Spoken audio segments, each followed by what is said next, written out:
धनी जी गुरु जी, जाओ भीतर प्रवेश करो और पंडित रामाकृष्ण को मिलने वाले फांसी के दंड की दुखदाई व्यथा का वर्णन अच्छे से करो।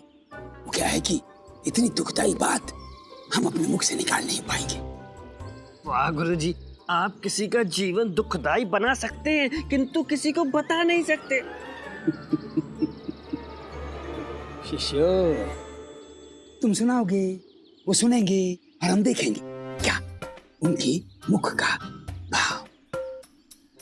और जब अकल्पित पीड़ा से उनके आंसू निकलेंगे तब हमारा हृदय शांति का रसपान करेगा। जाओ।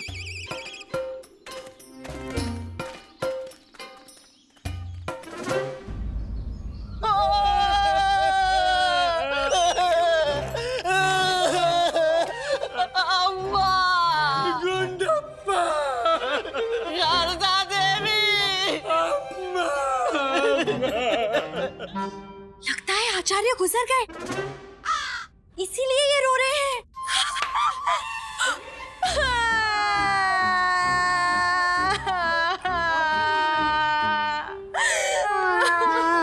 आप क्यों रो रहे हैं? दलाते वाले दलाते लोटे तो हमें भी रोना ही पड़ेगा ना।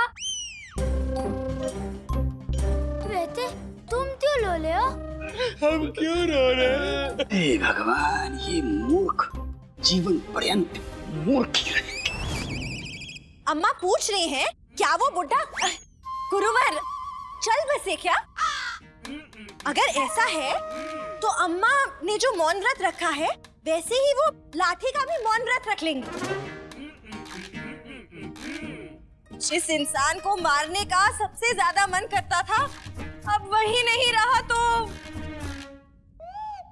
नहीं नहीं नहीं अम्मा, हमारे गुरुजी जैसे पाखंडी पुरुष को इतनी शीघ्र अपने पास बुलाने का जोखिम तो स्वयं भगवान भी नहीं कर सकते। इतना भयंकर सोचते हो हमारे विषय में? आचार्य प्रणाम, आप यहाँ? रामा, रामा, हमारे रामा। रामा, रामा यहाँ नहीं है, बाहर गए हैं। अगर आपको उनसे बात करनी है तो थोड़ी भी प्रतीक्षा करनी होगी। प्रतीक्षा तो जितनी चाहो कर सकती हो, परंतु पंडित रामाकृष्ण लौट कर आए तब ना। आए, कैसी मुस्कान रहती थी चेहरे पर, ऐसी मुस्कान जिसके पीछे विजयनगर की समस्त समस्याएं समा जाए। अब वो बेचारा स्वयं ना जाने कहां समा जाएगा। प्रभु, हम तो राजगुरु होकर भी तुच्छ प्राणी हैं, परंतु आपने तो कुछ सोचा होता। ये भी कोई आयु है किसी अच्छे व्यक्ति के चले जाने की? प्रभु, क्या किया प्रभु? गुरुजी, हाँ? गुरुजी इतना झूठ मत बोलो, कहीं ऐसा ना हो कि यमराज यमलोक से सीधा यहाँ प्रकट होकर आपको जीवित ही उठा ले जाए। गुरुजी, वैसे भी आपके पाप का घड़ा कब का भर चुका। अम्मा कह रही हैं रात भर सोए नहीं हैं, सुबह से कुछ खाया नहीं है। पहेलियां बुझाना बंद करो और साफ साफ बताओ बात क्या है।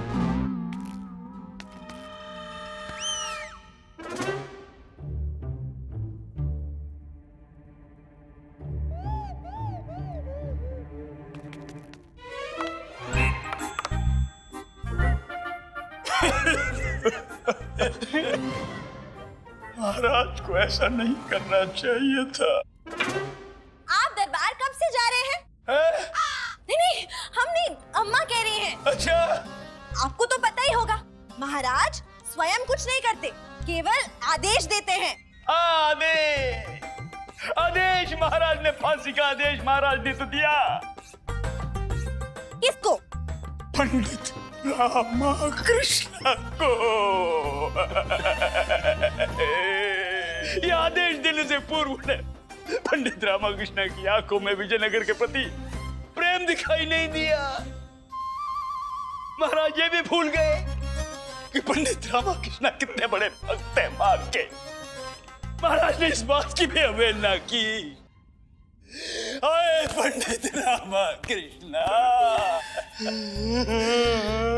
सब कुछ लुट गया अम्मा, सब कुछ लुट गया। आचार्य, आप यहाँ, मैं कब से आपको ढूंढ रहा हूँ। कोतवाल, हम समझ गए तुम पंडित रामाकृष्ण के विषय में सूचना देने आए हो। नहीं। अच्छा, उन्हें फांसी पर चढ़ाने के लिए ले जा रहे हैं? अरे नहीं। अच्छा, थोड़ी देर के बाद लेके जाएंगे? अरे नहीं।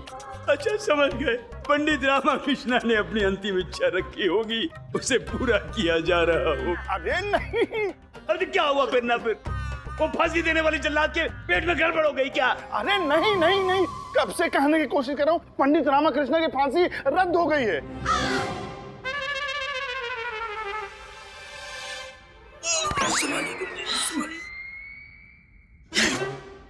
ये पंडित रामाकृष्ण फांसी से भी बच गया। हाँ।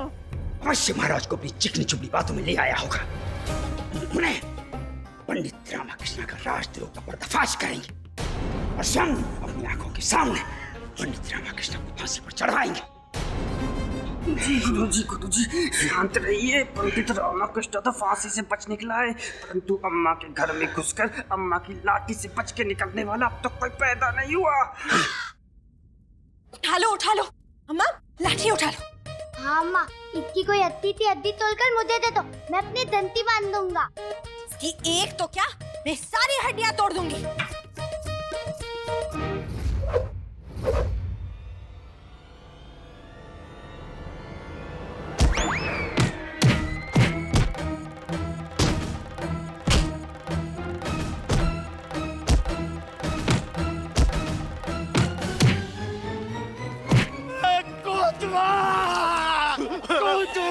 अम्मा, अम्मा बस करो, देखो तीनों हाथ हमारे हो गए। अम्मा, एक माँ के एक लौते पुत्र को फांसी पर चढ़ाओगे और ये माँ कुछ नहीं करेगी? कोतवाल, ले जाओ इन्हें। इनकी उपस्थिति से मुझे मेरा घर अपवित्र नहीं करना। अभी लेके निकलता हूँ। चलो चलो चलो, आओ आओ आओ आओ, चलो जा रहे हैं। अम्मा, अम्मा गए, ये देखिए गए।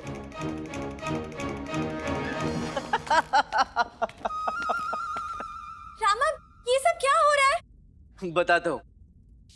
बस राजद्रोही, हम पंडित रामाकृष्ण को फांसी का दंड सुनाते हैं। ए लामा, इतना सब कुछ हो गया। तो अब आगरा से एक गुप्तचर छुपकर विजयनगर आया था। मुझे नहीं पता कि उसकी मंशा क्या थी, किंतु अब मैं आगरा जाऊंगा सुल्तान बाबर से मिलने, और वो भी छुपकर नहीं। क्या? परंतु क्यों? आपको वहां जाने की क्या आवश्यकता है? हाँ लामा, दिन रात विजयनगर के आसपास घूमता रहता है, इतनी दूर जाने की क्या आवश्यकता है? और वैसे भी बहुत दिनों से तुम मुझे कहीं बाल दुमाने नहीं ले जाए, मैं भी चलूंगा तेरे साथ। तुझे महाराज ने तो फांसी पर नहीं चढ़ाया, परंतु तूने स्वयं अपनी बुद्धि को फांसी पर चढ़ा दिया है। आगरा जाने की बात कर रहा है। यदि कहीं जाना ही है तो उठा लो। क्या उठा लूं?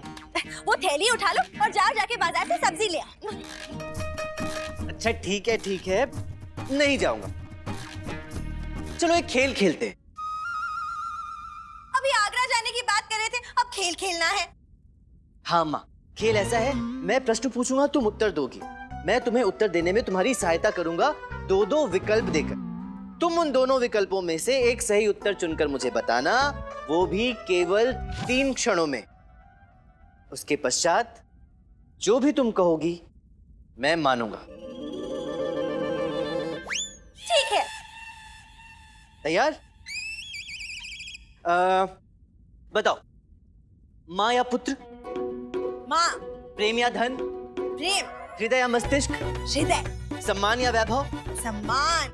ईमानदारी या छल कपट? ईमानदारी। देशभक्ति या आत्मरक्षा? देशभक्ति। हाँ, यही तो सुनना चाहता था मैं तुम्हारे मुख से अम्मा। जब तुम्हारी सीख, तुम्हारा पालन पोषण सही है, तो मेरा निर्णय कैसे गलत हो सकता है? कौन सा निर्णय? आगरा जाने का, सुल्तान बाबर से मिलने का निर्णय। लेकिन लामा, अभी तो तूने बोला कि तू नहीं जाएगा। सुना है बहुत निर्दयी, खूंखार, खतरनाक राजा है।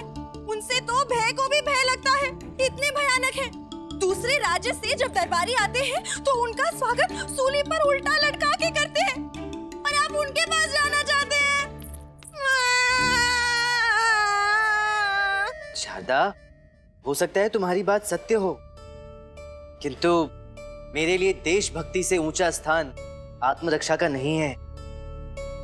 और अभी अभी अम्मा ने भी तो यही कहा ना, और मैं इसी माँ का पुत्र हूँ। अम्मा, कैसी माँ हो? अपने पुत्र को मौत के मुंह में भेज रही हो?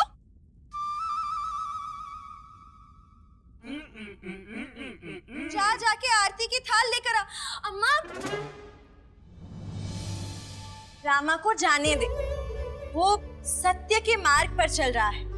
वो सत्य कह रहा है, सदैव ही अपने जीवन से पहले अपने राज्य को चुनता है, उसी में उसे शांति मिलती है।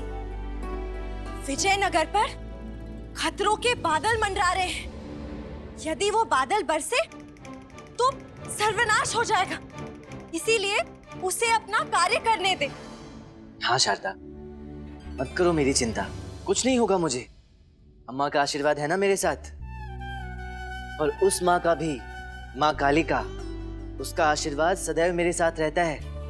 मैं सुरक्षित रहूंगा।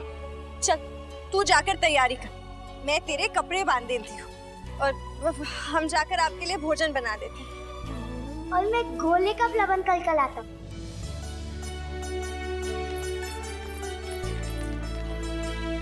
हे माँ काली, तेरा कोटि कोटि धन्यवाद मुझे ऐसा परिवार देने के लिए। और शहंशाह बाबर आ रहा है, पंडित रामाकृष्ण।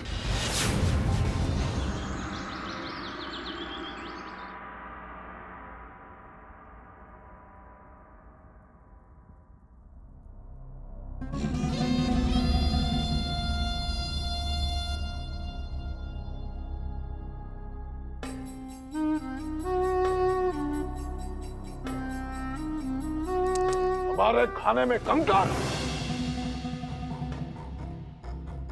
हमें कंकर और पत्थर पसंद है, लेकिन मैदान जंग में दुश्मनों को चटाने के लिए, खुद खाने के लिए नहीं। कौन है वो खानसामा? बुलाओ उसे। वो शाही खानसामा जहांपना, आप जो तुर्की से 10 साल पहले उन्हें अपने साथ लाए थे। मैं पता करता हूँ कि शायद इस बार उनके किसी शागिर्द ने खाना ना बनाया हो, गलती हो गई हो। अच्छा, हाथ धुलाओ।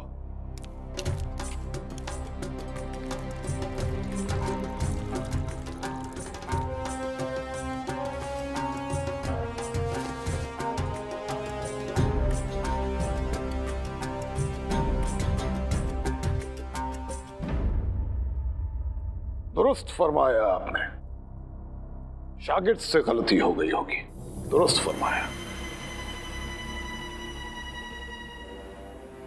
जनाब, आप तशरीफ रखिए ना। जहांपना वो रखिए तशरीफ। जी जनाब।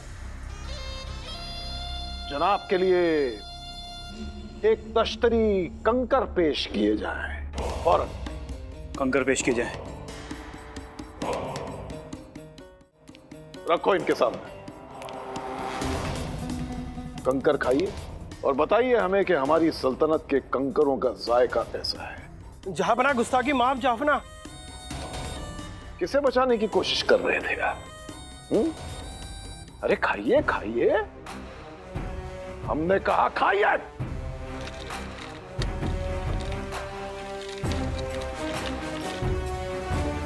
जहांपना माफी।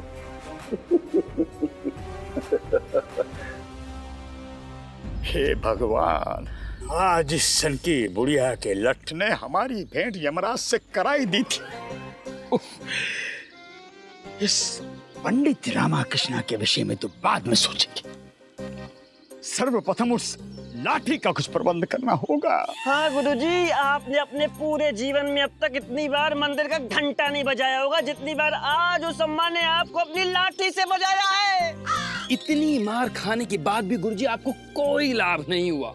आगरा का गुप्तचर भी वो भी झूठा निकला और पंडित रामाकृष्ण पे जो भी आरोप थे वो भी झूठे निकले। अब कौन सच्चा कौन झूठा पता ही नहीं, और पंडित रामाकृष्ण पता लगाने के लिए जा रहे हैं। कहाँ? आगरा मुगल दरबार के लिए प्रस्थान करने वाले हैं। अरे हाथ में आई वो अफसर की रेत इसलिए हमारे हाथों से फिसल गई क्योंकि वो गुप्तचर हमारे हाथों से निकल गया था। यदि वो गुप्तचर हमारे हाथों में आ जाता तो ज्ञात हो जाता कि सही क्या है और गलत क्या है। परंतु गुरुजी, हमने तो उसे 6 आंखों और 6 कानों से सुना था। मेरा कहने का तात्पर्य है गुरुजी, 2 आपकी, 2 इसकी और 2 मेरी, 2 आंखें और 2 कान हुए ना 6 हैं? तो फिर सब गलत कैसे हो सकता है? वही तो समझ में नहीं आ रहा है। समझने का प्रयत्न कीजिए गुरुजी, अन्यथा दिन प्रतिदिन महाराज का विश्वास पंडित रामाकृष्ण पर, आप पर अविश्वास बढ़ता ही जा रहा है, बढ़ता ही जा रहा है। शीघ्र कुछ कीजिए गुरुजी, वरना कुछ करने लायक नहीं रहेंगे आप।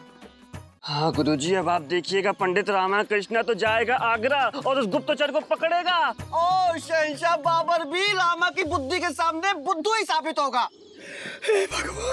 हाँ, कुछ भी कह ले मनी, परंतु पंडित रामाकृष्ण के तो दोनों ही हाथों में लड्डू होंगे।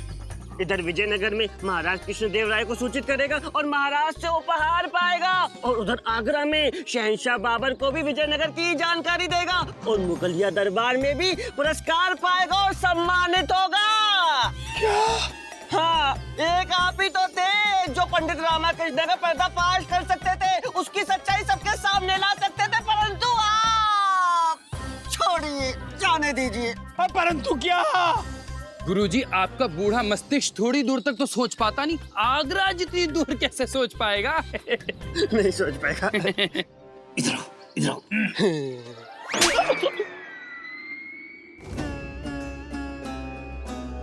हम सोच रहे हैं कि हमें आगरा जाना चाहिए।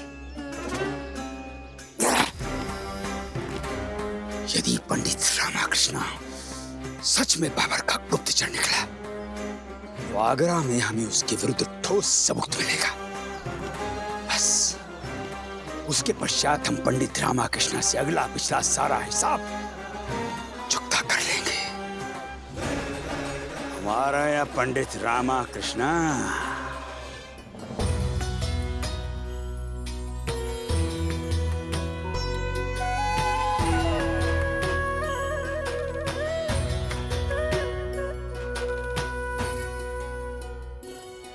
याद से खाना खाना और प्रतिदिन खाना खाना।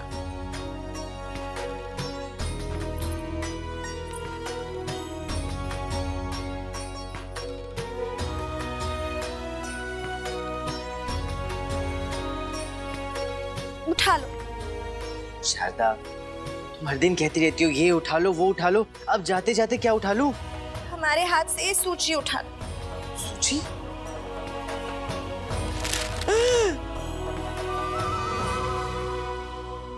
इतनी लंबी सूची? मुझे लगा तुम मेरे जाने के वियोग से रो रही हो, किंतु तुमने तो मुझे इतनी लंबी सूची थमा दी।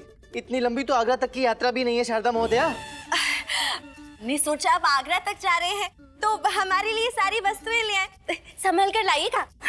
है? तुम्हें मेरी तनिक भी चिंता नहीं है? नहीं, आप स्वयं को तो संभाल ही लेंगे, और इतना ही डर लग रहा है तो मत जाइए ना। हम आपकी सुरक्षा की प्रार्थना करेंगे, आप बस ये सारी वस्तुएं ले आइएगा। हाँ? जी, बहुत अच्छे।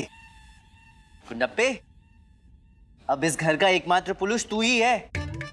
अम्मा शारदा को तेरे हवाले करके जा रहा हूँ, उनकी रक्षा करना, सताना मत इन्हें। हाला माँ, जा, तू लाड्या की रक्षा कर, मैं इन दोनों की रक्षा करूंगा। ला दे दे, वस्त्र दे।